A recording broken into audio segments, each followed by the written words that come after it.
He says, heck with the play, Case. Childhood home in Indiana. Larry Bird has 56. Larry Bird never sat for an interview and named 5 NBA superstars he would never forgive. That list does not exist in the public record. What does exist is a career built on refusal, hard fouls, series losses that still sting in the telling, and a short roster of men whose names still surface whenever people talk about the coldest edges of Bird's competitive life. The Hick from French Lick did not need a formal list. His code, his fights, and his words already marked the territory. Born Larry Joe Bird on December 7, 1956, in West Baden Springs, Indiana, and raised in French Lick. He arrived in the NBA as a Celtics first-round pick who had already carried Indiana State to the 1979 National Championship game. He spent his entire playing career in Boston, from 1979 to 1992, averaging 24 points, 10 rebounds, and 6 assists a night across nearly 900 games. 3 titles, 3 straight MVPs, 2 Finals MVPs, 12 All-Star selections. Behind the hardware sat a simpler rule. He did not socialize with opponents. He did not soften after the buzzer. He treated rivalry as fuel, not theater, and he later said he could never even speak to an opponent, never look at him. When the league drifted toward post-game friendliness, Bird called the shift sickening. That was the man opponents had to live with for more than a decade. The first name on any honest account of Bird's bitterest rivalries is Earvin Magic Johnson. Not because Bird carried lifelong hatred into old age, but because Magic was the mirror Bird never escaped. On March 26, 1979, Magic's Michigan State team beat undefeated Indiana State 75-64 in the most-watched NCAA title game in history. Both men entered the NBA the following season. Their franchises, the Celtics and the Lakers, defined the decade. They met in 3 finals. Boston won in 1984, with Bird as Finals MVP. Los Angeles answered in 1985, and again in 1987. Magic has said he hated Larry as a competitor. Bird returned that intensity. Across the era, either Bird's Celtics or Magic's Lakers seemed to appear whenever a championship was decided, and the rivalry is widely credited with helping lift the league's commercial life. Yet the Magic story refuses a simple, never-forgive ending. Years later, the two men became close friends, shared commercials and stages, and Magic delivered the famous line at Bird's retirement that there would never be another Larry Bird. The negative charge that still attaches to Magic in Bird's own words is cultural as much as personal. In 1999, Bird looked back at Magic and Isiah Thomas hugging and kissing before the 1988 NBA Finals and said that moment changed the whole league, that it had become a love fest, that players who had just been beaten by 25 were out there hugging and talking, and that it was sickening. Competition, to Bird, was supposed to stay competitive. Magic sits in Bird's hard history as the rival who defined him and, later, as the symbol of a softer code Bird never accepted. The friendship is real, so is the contempt for what Bird thought the league became. The second flashpoint was not West Coast Showtime. It was East Coast Pride, and it exploded under the lights at Boston Garden. On November 9, 1984, the Celtics and the Philadelphia 76ers met with both teams undefeated. Larry Bird and Julius Erving were the league's signature forwards. That night, the scoreboard was merciless. Bird poured in 42 points in roughly half an hour. Erving finished with 6. Late in the third quarter, after an offensive foul on Bird for charging Erving, the scuffle turned into a full fight. Hands went to throats. Benches emptied. Moses Malone got involved. Rookie Charles Barkley was among those later fined for holding Bird while punches flew. Both superstars were ejected. The NBA hit Bird and Erving with $7,500 fines each, among the largest player conduct penalties of the era, with total fines across the melee exceeding $30,000. League operations reportedly branded Bird the aggressor and instigator. Final score: Celtics 130, 76ers 119.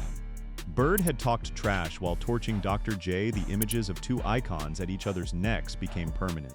What the fight was not on the long record is proof of lifelong personal hatred. Contemporary accounts sometimes noted earlier off-court friendliness. Later interviews described professional coexistence and moments of reconciliation. The Garden Brawl remains the peak heat of the Celtics-Sixers era, public, expensive, and humiliating for Erving on the night. Bird made the scoreboard look personal. For a negative ledger of Bird's career, that is enough. Two Hall of Famers turned a regular season game into a war, and Bird left the floor ejected and fined, with the league saying he started it. By the mid-'80s, a different kind of enemy was forming in Detroit. The Pistons' bad boys did not try to outscore Boston's pride with elegance. They tried to break it with bodies. No one embodied that approach for Bird more completely than Bill Laimbeer. The Pistons' center was an all-star, a flopper, a physical presence, and in Bird's view, something worse than hard. Bird drew a line between rough and dirty. Rick Mahorn, another bad boys enforcer, would hit you and you knew it was coming. He did not try to maim you. Bill, Bird's attributed framing went, tried to hurt you. Whether every secondary retelling of that exact phrasing is a perfect transcript or not, the charge was consistent. Bird believed Laimbeer crossed from toughness into intent. The peak came on May 23, 1987, Game 3 of the Eastern Conference Finals. Under the basket, a hard foul turned into a fight. Bird and Laimbeer were both ejected. The series itself became a bruise that still defines late 80s basketball. Boston took the series 4-3. 3 nights after the fight in Game 5 at the Garden with the Celtics trailing by 1 and about 5 seconds left, Isiah Thomas's inbound pass intended for Laimbeer was stolen by Bird, who found Dennis Johnson for the game-winning layup. Boston 108, Detroit 107. The Celtics closed the series at home in Game 7. The Pistons would reverse the power the following years, eliminating Boston 4-2 in the 1988 Conference Finals, sweeping the aging Celtics in 1989, and winning titles in 1989 and 1990. Through it all, the Bird-Laimbeer temperature never really thawed. Decades later, the beef was still described not as rivalry theater, but as genuine personal cold blood. Among the 5 names that orbit Bird's hardest edges, Laimbeer is the one with the strongest claim to lasting dislike. Dirty play accusations that did not fade a fight and dual ejection, and a refusal of the friendliness Bird withheld from opponents as a matter of principle.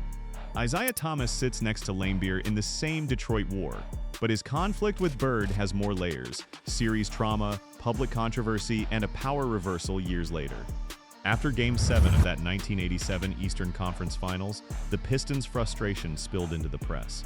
Rookie Dennis Rodman called Bird very overrated and, according to Thomas's account at the time, said Bird's 3 MVPs came because he was white. That was the only reason he got them. Rodman later disputed the racial portion. Thomas, asked for his own view, said Larry was a very good basketball player, but if he was black, he would be just another good guy. The country heard it as more than a joke. Thomas soon claimed sarcasm, said he was laughing, said he was hurt and crying for days, called Bird, and appeared with him publicly in Los Angeles during finals week. Bird's public response reported that June was careful and cool. He knew what Thomas had said was not coming from the heart, but from his mouth. He respected Thomas more after the apology because that came from the heart. Rodman's mouth was the one that got it going, and Isiah just got caught up in it. The dispute never fully settled. Whether Thomas's line was pure joke or residual resentment after a devastating series remains a matter of interpretation.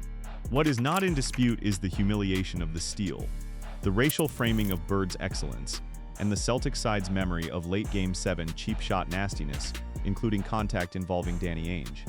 Then, in August 2003, the power flipped. Bird, as Indiana Pacers president of basketball operations, fired Thomas as head coach after a tenure often summarized as 131 wins and 115 losses over 3 seasons, and moved toward Rick Carlisle.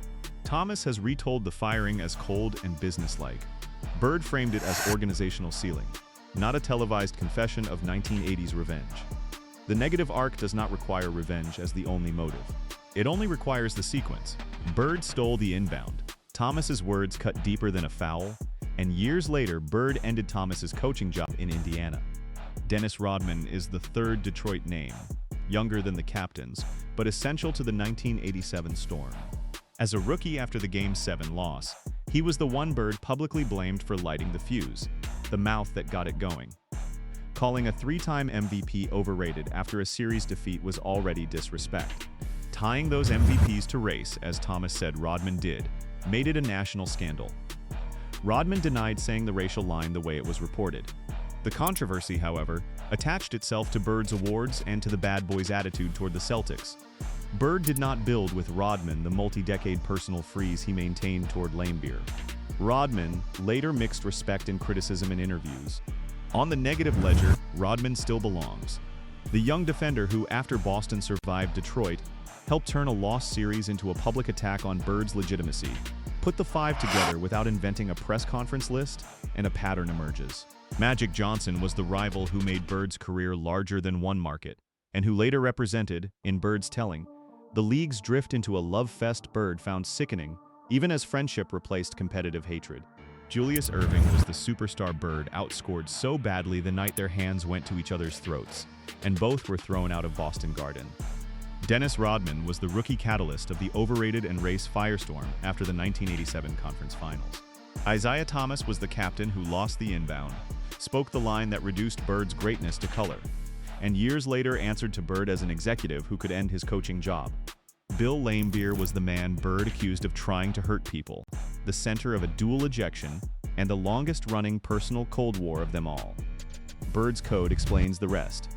He praised greatness when he saw it, most famously after Michael Jordan's 63-point playoff eruption in Boston Garden in 1986, when Bird called him God disguised as Michael Jordan. He framed the 1988 Game 7 duel with Dominique Wilkins as mutual excellence, not hatred. Contempt was reserved for different sins: dirty intent, racial dismissal of his excellence, and the soft rituals that replaced the silence he once kept with every opponent. He never published a list of 5 superstars he would never forgive. He did not need to.